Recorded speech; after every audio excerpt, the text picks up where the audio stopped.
नमस्कार बच्चों। आज का हमारा टॉपिक है परमाणु संरचना के अंतर्गत हमें पढ़ना है इलेक्ट्रॉनिक विन्यास के नियम। इलेक्ट्रॉनिक विन्यास पढ़ने के लिए बहुत ज़रूरी है कि हम पहले इन नियमों को समझें कि इलेक्ट्रॉनिक विन्यास के नियम क्या हैं। ठीक है, तो जो इलेक्ट्रॉनिक विन्यास मीन्स कि किसी परमाणु में जो परमाणु का आकार कैसा होता है। अगर हमने देखा कि परमाणु का आकार जो है गोलाकार होता है और इस गोलाकार आकार में बीच में होता है नाभिक और नाभिक में प्रोटॉन और न्यूट्रॉन पाए जाते हैं, है ना। ये हमने पढ़ के आए हैं। अब ये जो नाभिक है इसके चारों ओर होती है बंद वृत्ताकार कक्षाएं। ठीक है, बंद वृत्ताकार कक्षा होती हैं और इन्हीं कक्षा में इलेक्ट्रॉन गति करते हैं। फिर हमने क्वांटम नंबर्स पढ़े। क्वांटम नंबर्स के अकॉर्डिंग हमने क्या पढ़ा कि कक्षा है, इनमें या कक्षा है, इसी को हम क्या बोलते हैं, कोश बोलते हैं। तो इनमें कोश में उपकोश भी पाए जाते हैं। फिर ये जो उपकोश है इनमें कक्षक भी पाए जाते हैं। तो इलेक्ट्रॉन किस कक्षा में या किस कोश में है, किस उपकोश में है और किस कक्षक में है, ये जो सारी जानकारी है वो हमें कैसे मिलेगी, इलेक्ट्रॉनिक विन्यास के नियमों के आधार पे। तो सबसे पहले हम देखेंगे इलेक्ट्रॉनिक विन्यास के नियम कौन कौन से हैं। तो जो 3 नियम है पहले हम देख लें कि फर्स्ट नियम है जो इलेक्ट्रॉनिक विन्यास का, वो है आपबाउ का नियम। आपबाउ का नियम, आपबाउ नियम। सेकेंड नियम है हुंड का नियम, हुंड का नियम। और जो थर्ड नियम है वो है पाउली का अपवर्जन नियम, पाउली का अपवर्जन नियम, अपवर्जन नियम, पाउली का अपवर्जन नियम। तो ये जो 3 नियम है इनमें से सबसे पहले हम देखेंगे फर्स्ट है आपबाउ नियम, है ना। इसे वैसे आपबाउ नियम ज्यादा अच्छे से कहना चाहिए क्योंकि सबसे पहले क्योंकि ये नियम है ना। तो होता क्या है, जैसे हमने कहा आपबाउ का नियम तो आपके मन में क्या आता होगा, कोई ना कोई आपबाउ साइंटिस्ट होगा जिन्होंने ये नियम दिया होगा। तो थोड़ा सा आप यहाँ ध्यान रखेंगे, आपबाउ किसी साइंटिस्ट का नाम नहीं है इस चीज का। जैसे हमने कहा हुंड का नियम, तो हुंड का नियम मीन्स हुंड साइंटिस्ट है।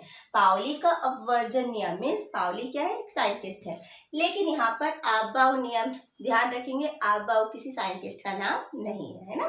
तो हम स्टार्ट करते हैं आपबाउ का नियम। आप हेडिंग डाल लें सभी, है ना। जब भी वीडियो देखते हैं आप लोग तो बिल्कुल ध्यान रखें, पेन कॉपी साथ में होनी चाहिए ताकि हम जो भी टॉपिक है उनकी हेडिंग डालें, उन्हें समझ के लिखते जाएं।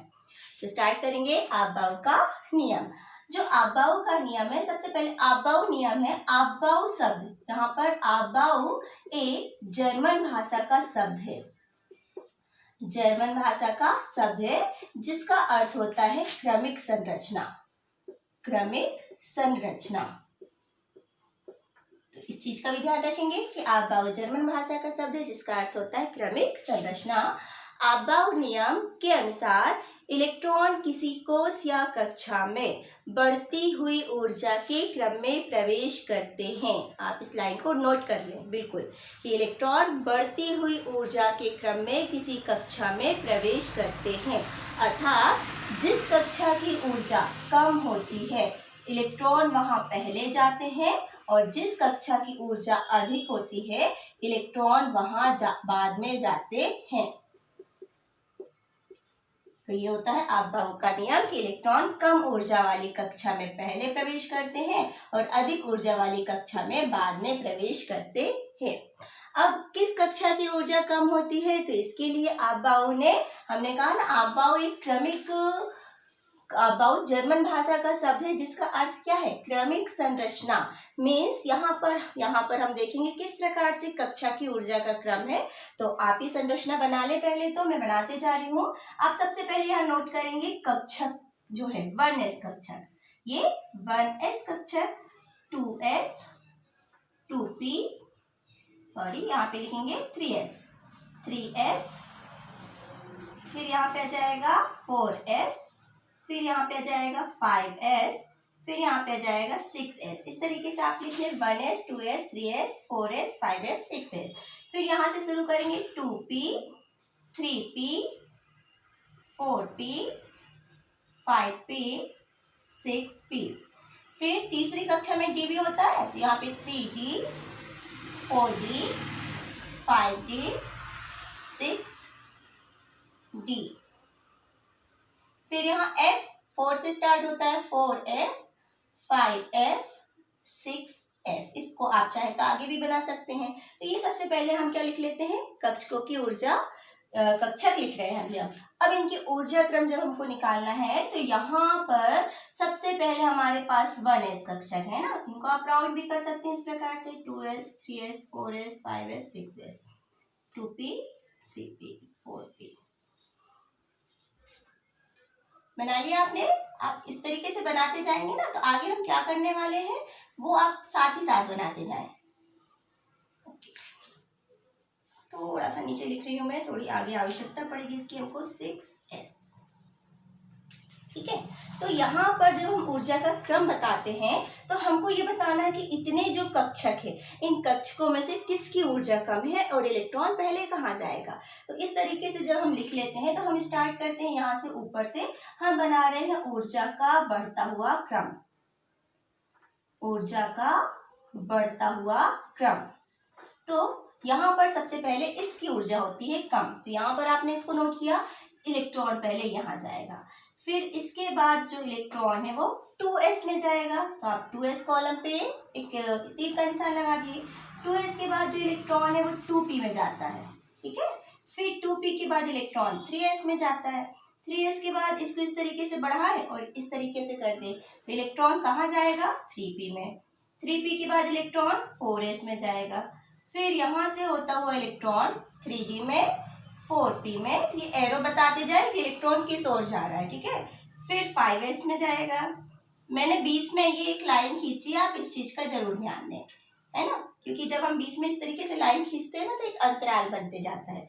तो इस तरीके से इलेक्ट्रॉन 4d, 5p, 6s में गया और 6s के बाद जो इलेक्ट्रॉन है वो कहाँ जाएगा, 4s, 5d, 6p और फिर यहाँ आगे अगर आपने कक्षक बनाए हैं तो उसको जोड़ते जाएंगे।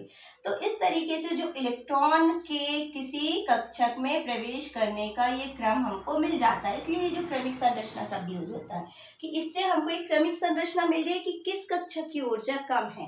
तो ठीक है, तो हमने कहा ऊर्जा का क्रम कि इलेक्ट्रॉन सबसे पहले कहाँ जा रहा है, 1s में, तो यहाँ पर 1s की ऊर्जा सबसे कम होती है।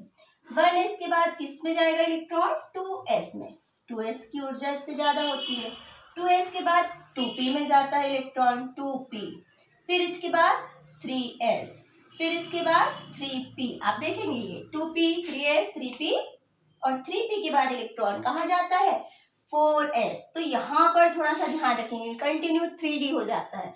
3p के बाद इलेक्ट्रॉन 4s में जाएगा, फिर इलेक्ट्रॉन 3d कक्षक में जाता है, ये देखेंगे आप, ये 3d के बाद इलेक्ट्रॉन कहाँ जाएगा, 4p, ये 4p, 5s, फिर 4d, फिर 5p, फिर इसके बाद अगर देखेंगे ये 6s, 4f। तो इस तरीके से ऊर्जा का बढ़ता हुआ क्रम हमको मिल जाता है। सबसे कम ऊर्जा यहाँ पर, ये क्या है, ऊर्जा कम है, यहाँ पे ऊर्जा कम ऊर्जा, और यहाँ पर ऊर्जा कैसी है, अधिक ऊर्जा की ओर, अधिक ऊर्जा। तो इलेक्ट्रॉन बढ़ती हुई ऊर्जा के क्रम में कक्षा में प्रवेश करते हैं, ये है अबाउ का नियम। नोट किया आपने। अब इसके बाद इसी से हम समझेंगे n+l नियम। इसे n+l नियम भी कहा जाता है, n+l नियम के नाम से भी पूछा जाता है। तो इसमें आप क्या लिखेंगे, n+l नियम में आप लिखेंगे कि यहाँ लिख सकते हैं, हेडिंग डाल लेंगे n+l नियम।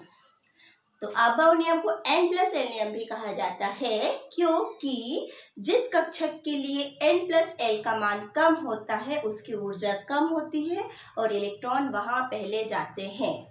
तो नियम क्या कहता है कि इलेक्ट्रॉन वहां पहले जाते हैं जिसके लिए n+l का मान कम होता है, उनकी ऊर्जा कम होती है, इलेक्ट्रॉन वहां पहले जाएंगे। यदि दो कक्षक के लिए n+l का मान बराबर होता है तो इलेक्ट्रॉन वहां पहले जाते हैं जिसके लिए n का मान कम होता है। अब यहाँ पर n+l क्या है, क्वांटम संख्या।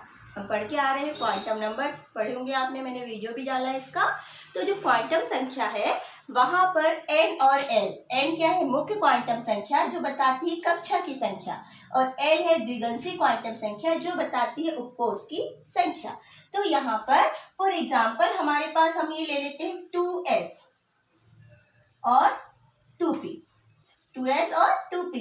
तो यहाँ पर देखेंगे 2s के लिए n प्लस एल का जब हम मान निकालते हैं तो 2 प्लस 0 है ना, s के लिए 0 होता है तो इज इक्वल टू क्या हुआ 2।